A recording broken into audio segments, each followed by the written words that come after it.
Okay, Schnibs, this one's for you. Low on before the turn of the century, I was working for General Motors, and this was actually somewhat related to that last video, Ryman and Steelan. Shortly after NAFTA, the union auto workers went on strike on the Chevrolet side.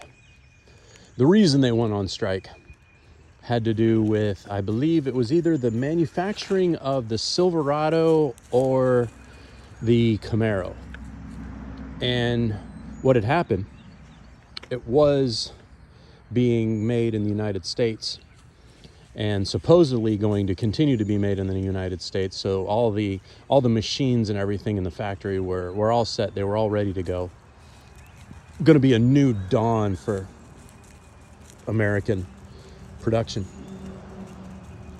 These workers come in one particular day and all the machines are gone. They moved them to Canada. The Camaro was going to be made in Canada with no penalty. You know, there's no difference whether something was made in Canada or Mexico or the United States. So whoever would give them either one, the big payola, or two, cheap labor. So in a roundabout way, I think the Silverado ended up being made in Mexico, and definitely the Dodge Ram ended up being made in Mexico in a different thing. But they went on strike. I was there.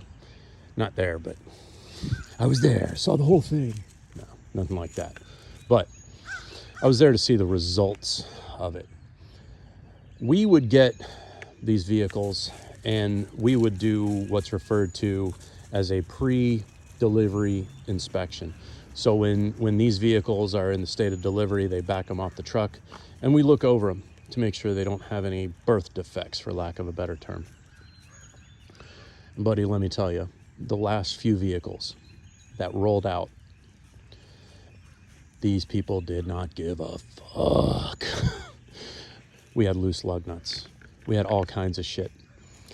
Other techs had rumors, like when we'd go to our training, other techs had rumors of the vehicles being sabotaged, where they would put, the manufacturing workers would put marbles in frame rails so that they'd roll around.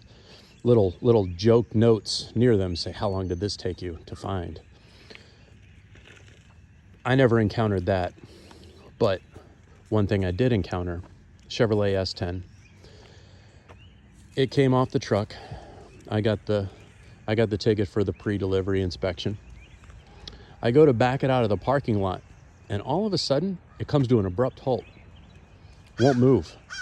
I try to put it in drive. It goes about 2 inches and just rock solid again.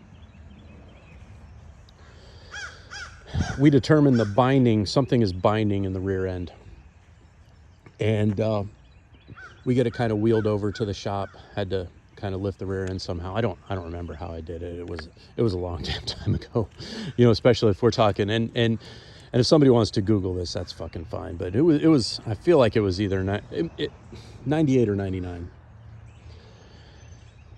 We pulled the cover off, and you know, in a differential, there's this major pin that goes between the spider gears that holds everything together. It's like a primary pin of assembly in the center of a differential. And there's a small bolt that holds that pin in. Somehow, in production, they never bothered to put that small retainer bolt in. And somehow, this truck managed to get loaded up, go on the truck, make it all the way from up north, all the way down here, back off the trailer, into the parking lot, only for that pin to slide out in just that other don't give a fuckedness. Point of my story. Something that I always jokingly called a Tuesday vehicle or a Thursday vehicle. These are vehicles that, when they were built on a day when the workers decided to give a shit. Decided to actually build the vehicles in the way they were designed to be built. So whenever you get one that had like a very, very low warranty history, that kind of shit.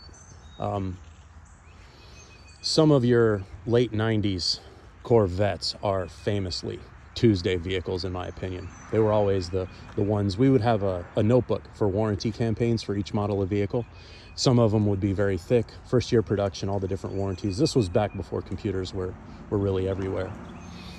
So we actually had a notebook of recalls that would get published.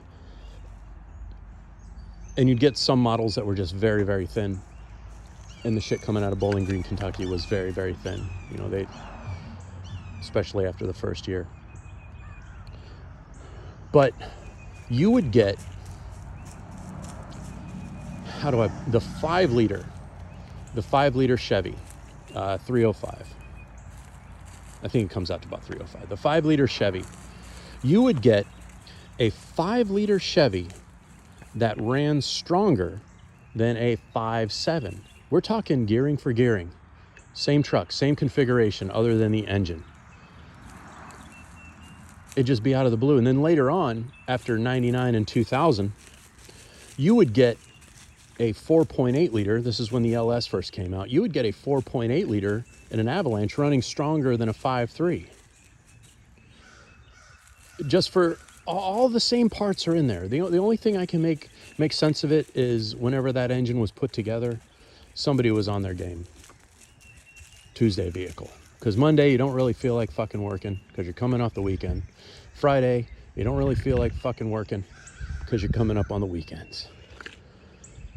So that is my theory of automotive manufacturing. SNED gives you tomatoes. I give you the heartbeat of America, sir.